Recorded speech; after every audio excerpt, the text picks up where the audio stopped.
ठंड में 5 अनाथ बहनों का लीची घर। अरे राजीव भाई, और सुनाओ। बस क्या ही बताऊं सरोज जी, इस जमींदार ने रातों की नींद और दिन का सुकून दोनों छीन लिए हैं। मुझे बैंगन की फसल करने को बोला है और कहा है कि अगर एक भी बैंगन खराब हुआ तो 10 रुपए काट लेगा। अच्छा, वैसे आज के महंगाई भरे दौर में 10 रुपए की कोई औकात नहीं है, मगर जहां का जमींदार कंजूसी का देवता हो वहां 10 रुपए भी बहुत मायने रखते हैं। सही कहा, इन बैंगनों को उगाने के लिए मैंने दिन रात लगा दिए हैं, लेकिन मैं जानता हूं चाहे चांदी के बैंगन ही क्यों ना उगाए, ये मुखिया कुछ ज्यादा दिहाड़ी नहीं देगा। ठीक कहा। तुम इस मिट्टी पर क्या उगा रहे हो? मैं लीची उगा रहा हूं, अब तो आने भी शुरू हो गई है। वैसे लीची की फसल करना आसान नहीं है, पर तुम तो जिस फसल पे हाथ रख दो वही हरी भरी हो जाती है। अरे नहीं, बस सब कुछ मेरी बेटियों के नसीब से है। अगर फसल नहीं होगी तो उन्हें 2 वक्त की रोटी कैसे दे पाऊंगा। सही कहा।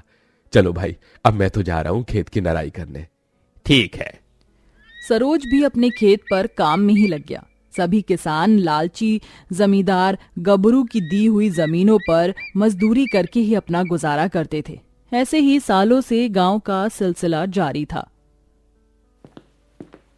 बाबा, अरे बेटा, तू अब शाम में क्यों आई है? सुबह शाम अब सर्दी होने लगी है।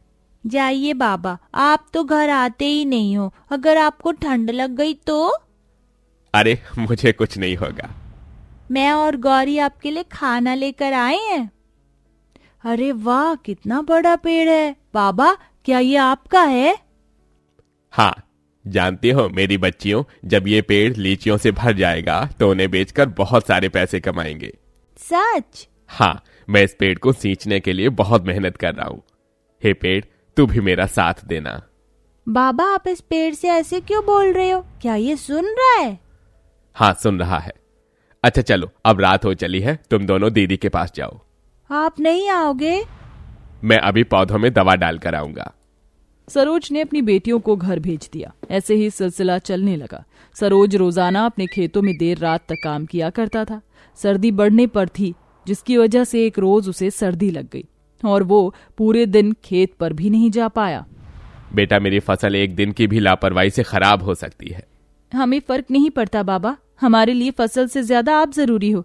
आपकी लापरवाही की वजह से आपको सर्दी हो गई, अब आप घर में ही रहोगे। नहीं बेटा, घर में रहा तो मेरे साथ साथ तुम भी भूखी मर जाओगी। हम इतने भी कमजोर नहीं है बाबा कि एक दिन की भूख प्यास को भी बर्दाश्त ना कर पाए। आप अपना ख्याल रखिए। माँ भी इस मेहनत और काम के बोझ तले कुचल कर मर गई।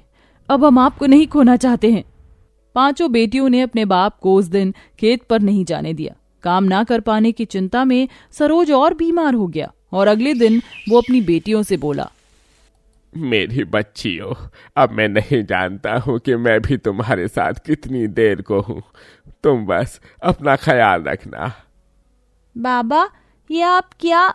मौत जिंदगी एक खेल की तरह है और मेरे जाने के बाद तुम खुद को अकेला मत समझना। बस मेरी बच्चियों, एक बार मुझे मेरे पेड़ के पास ले चलो। एक आखिरी बार उसे छूना चाहता हूँ। बाबा, ले चल मेरी लाड़ो।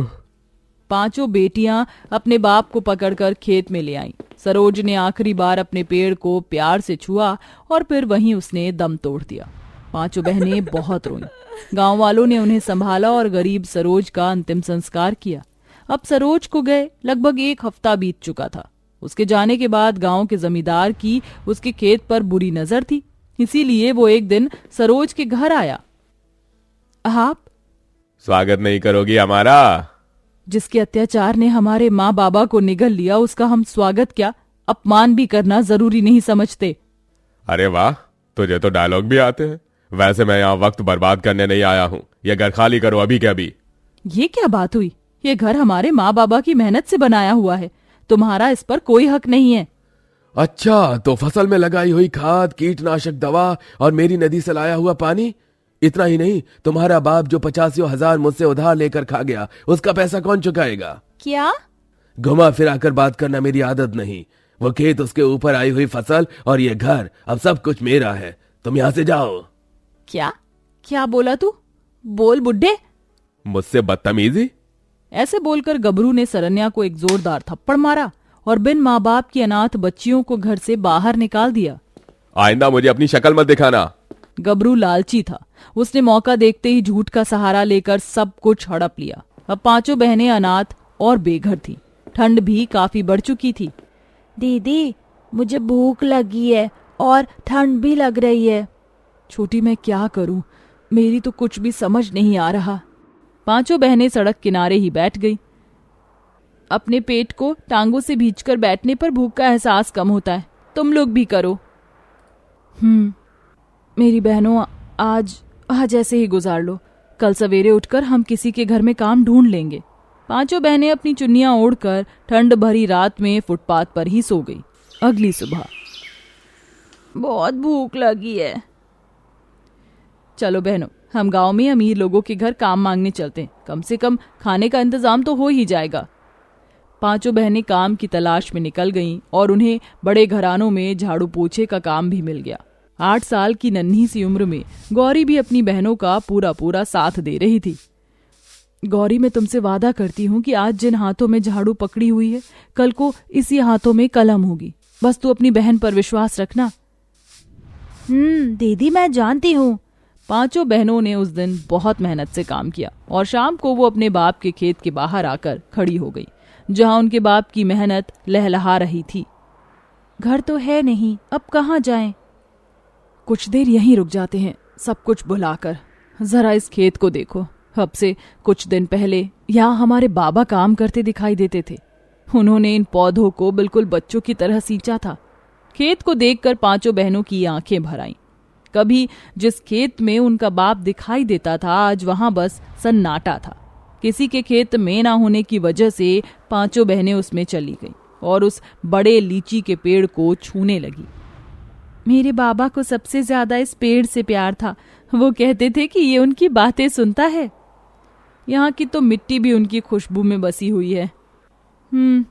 चलो बहनों, अब चलते हैं। 1 मिनट रुको। हाँ, कौन बोला? रुक जाओ लड़कियों, मैं पेड़ बोल रहा हूँ। दीदी, भूत। डरो मत छोटी बच्ची, मैं तुम्हारा दुश्मन नहीं, दोस्त हूँ। पहले तो पांचों बहनें डर गईं, लेकिन फिर पेड़ की बात सुनकर उन्हें खतरा महसूस होना बंद हो गया। मैं जानता हूँ तुम्हारे साथ क्या क्या हुआ है। तुम्हारा बाप बहुत अच्छा इंसान था, लेकिन वो इस दुनिया से चला गया। जाने से पहले उसने मुझसे वादा किया था कि मैं तुम्हारा ख्याल रखूंगा। प्रकृति में भी जान है, मैं अपना वादा निभाने आया हूँ। ज्यादा कुछ नहीं, मैं तुम्हें रहने के लिए एक बसेरा दे सकता हूँ। जरा पीछे हट जाओ। पेड़ ने लड़कियों को पीछे हटा दिया और वो जोर जोर से हिलना शुरू हो गया। वो जैसे जैसे हिलता, उसकी लीची झड़ती और उनसे एक घर जैसे बनने लगा। और थोड़ी सी ही देर में लीची की छत, लीची की दीवारें और पूरा लीची का एक बड़ा प्यारा सा घर बनकर तैयार हो गया। अरे वाह, शुक्रिया पेड़। मेरी बात सुनो, ये घर सिर्फ रात के अंधेरे में ही सलामत है। अगर दिन में भी ये यहाँ रहा तो वो लालची जमींदार इसे भी हड़प लेगा। अब तुम्हें चिंता करने की जरूरत नहीं है। पेड़ की बात सुनकर लड़कियां बहुत खुश हुईं। अब वो अपने गुजारे के लिए दूसरे घरों में काम करती और रात को अपने लीची के घर में आ जाती थी। ऐसे ही चलते चलते काफी समय बीत चुका था। तुम्हारा शुक्रिया पेड़, हमें अपना सहारा देने के लिए। आज पूरे 5 साल हो चुके हैं, लेकिन अब हम इस सबसे निकल कर एक नई जिंदगी की शुरुआत करने जा रहे हैं। हमें अब तक एक बाप की तरह अपनी छांव में रखने के लिए तुम्हारा शुक्रिया। 5 सालों में थोड़े पैसे जोड़कर पांचों लड़कियां शहर आ गईं। इस बीच उनकी पढ़ाई भी जारी थी। शहर आकर उन्होंने अपने पैसों से नया काम शुरू किया। उस दिन के बाद से फिर कभी रात में वहां लीची का घर नहीं आया। पांचों बहनें अब अपने पैरों पर खड़ी हो चुकी थीं और अब सब कुछ ठीक हो चुका था।